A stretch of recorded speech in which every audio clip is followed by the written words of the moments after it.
The White House is in panic mode right now after the Vanity Fair story dropped that has Donald Trump's chief of staff, Susie Wiles, describing Donald Trump as having the personality of an alcoholic, saying that Donald Trump is all over the Epstein files. She describes J.D. Vance essentially as a complete phony. She goes on to describe Elon Musk as a ketamine addict or words to that effect. She goes on to describe the rest of Donald Trump's cabinet as like utterly incompetent. She refers to Pam Bondi as completely blowing the Epstein investigation and causing additional harm to Donald Trump. Well, while she's covering it up. So you have all of the Trump regime officials, all of the cabinet members, all at once. They go post. And they're like, this is all fake news. Susie Wiles didn't say that. Susie Wiles is being taken out of context. Susie Wiles is the greatest. Vanity Fair. By the way, the Vanity Fair writer has her like on tape saying these things as well. And I guess what Susie Wiles is trying to claim right now is that she was actually off the record and she didn't realize that this was on the record. And now she was taken out of context. Like there's a bigger context when she said that Donald Trump has the personality of an alcoholic or that J.D. Vance is a phony or Elon Musk this or Pam Bondi that. They're just taken out of context. So the White House just like rushed out someone who Donald Trump refers to as Machine Gun Lips Levitt, Donald Trump's chief propagandist. By the way, she was featured in this article as well. Here's the photo of Caroline Levitt for Vanity Fair so you can see it for yourself. And here's what Levitt said during this presser about the Vanity Fair article. Here, play this clip.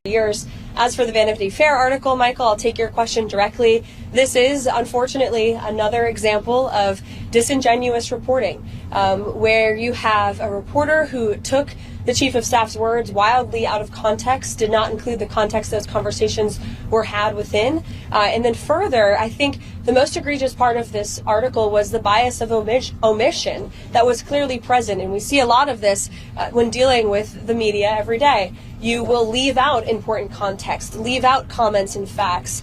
You know, many people in this building spoke with that reporter, and those comments were never included in the story, probably because it didn't push this false narrative of chaos and confusion that the reporter was clearly trying to push. So, and then apparently Susie Wiles is now telling CNN that she didn't believe that she was on the record. Anyway, here, play this clip. I cannot tell you how many conspiracy theories I've heard about how this interview got published, whether it was the idea that she thought she was talking off the record, whether it was the idea that she was sitting for some kind of other interview that wasn't going to be published immediately, that it has something to do with the 2028 campaign, because Susie Wiles is a calculated and political figure. Everything she does has meaning. She is not somebody who seeks the limelight. She doesn't get out there in the press and do constant interviews. So the fact that she did this to so many people who are close to President Trump say that it must mean something. Now, of course, again, Wiles has said that that's not the case, that it was just taken out of context. There was an omission in much of what she said. But again, this has caused quite a stir here at the White House. Yeah. Right. So the White House now needs a bigger distraction. So what are they doing? Donald Trump will be addressing the nation tomorrow night. Interesting. Right before the Epstein files are due, right as this story is taking place, Donald Trump wants corporate news to cover his propaganda event right now. That's what he's trying to do. Well, let me just share with you right here. Here's what Caroline Levitt saying about Donald Trump's event. Let's play this clip.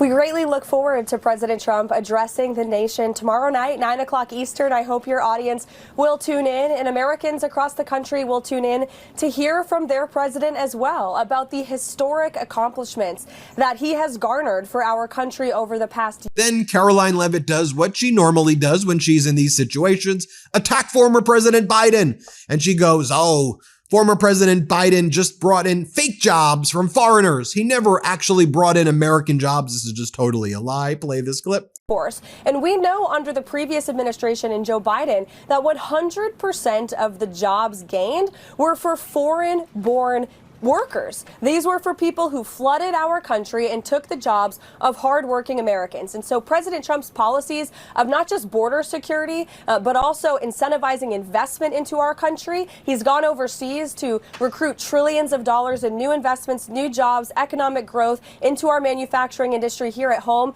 We're going to continue to see all of that come to fruition, which means more jobs for hardworking Americans and also an increase in their wages. But then Fox state regime media has to ask Caroline Leavitt. So it seems like the White House worked pretty closely with Vanity Fair for this article. It seems like there were a lot of interviews, and this was kind of done intentionally by the White House, was it not? And she says, no, it was Trump's the greatest president in history. She's the greatest chief of staff in history. This is all one big hoax. Here, play this clip. To the series of articles, quote, the article published early this morning is a disingenuously framed hit piece on me and the finest president, White House staff, and cabinet in history. Significant context was disregarded, and much of what I and others said about the team and the president was left out of the story. I assume after reading it that this was done to paint an overwhelmingly chaotic and negative narrative about the president and our team. She goes on after that. You can read the full thing on X, but what happened? What went wrong? Well, look, I would just echo my boss, Susie Wiles, who is the best chief of staff in our nation's history, working for the greatest president in our nation's history, and that this was, unfortunately, another attempt at fake news by a reporter who was acting disingenuously and really did take the chief's words out of context. But I think most importantly, the bias of omission was ever present throughout this story. The reporter omitted all of the positive things that Susie and our team said about the president and the inner workings of the White House. And as Susie said today, it's deeply unfortunate that happened, but it won't distract us from making America great again. And then she does what she normally does, attacks former President Biden, blames Biden for ISIS, and says Donald Trump has destroyed all of ISIS. ISIS has been engaging in multiple terrorist attacks in Syria in the past few days. But go ahead, Caroline, play this clip. In the second term, we know in President Trump's first term, he completely destroyed and demolished the ISIS caliphate. He took out some of their key top members and leaders. And because of President Trump's policies in Syria and beyond, the Middle East is growing to be a safer place every day. If you look at how President Trump has embraced the Syrian president, removed sanctions from that country, and what happened, this absolute tragedy that took place of our soldiers who were killed, that was largely because of the dereliction of duty from the last administration, and it reinforces President Trump's policy in this country now, embracing. She then says that Donald Trump was the one who created the expression drill, baby, drill. She wants everybody to know that as well. Here, play this clip. We do expect that number to continue to decline as President Trump's energy policies continue to kick in. And he made up the slogan, drill, baby, drill. And that's what our Secretary of Energy, Chris Wright, has been focused on since day one. God blessed our country with amazing resources right under our feet. And as the vice... If you could stop somebody from breaking in before they got inside, why wouldn't you? Most old school systems go after someone when they're already in your place. That's too late. Simply Safe is different. It's proactive with a double layer of defense that stops crimes before they start. First, AI-powered cameras spot potential threats outside. Then, live agents step in, talking to the person through the camera, letting them know they're on video and police will be dispatched if they don't leave. They can even trigger a loud siren or spotlight. That's how you help stop a crime before it starts. There are no long-term contracts or hidden fees. You can cancel anytime. Named Best Home Security Systems by US News and World Report for 5 years running. They also have a 60-day money-back guarantee, so you can try it and see the difference for yourself. If I needed a security system like this, Simply Safe is what I'd use. It's super easy to set up, and it gives me peace of mind when I'm away. This month only, take 50% off any new system. This is one of the best prices you will ever see for Simply Safe. Don't miss it. Hit simplysafe.com/Meidas. Again, that's simplysafe.com/Meidas and lock in your discount. There's no safe like Simply Safe. And then we've got the Trump posts. So what's Donald Trump saying to distract right now as he's in panic mode? For those people that think I'm close with the new owners of CBS, please understand that 60 Minutes has treated me far worse since the so-called takeover than they have ever treated me before. If they are friends, I'd hate to see my enemies. And then he says this, okay. Can anyone believe that the Unselect Committee of political hacks and thugs illegally and criminally deleted and destroyed all information having to do with their investigation into January 6th? The reason they did this is because it all came out my way. I was proven innocent, and they were proven to be liars and cheats.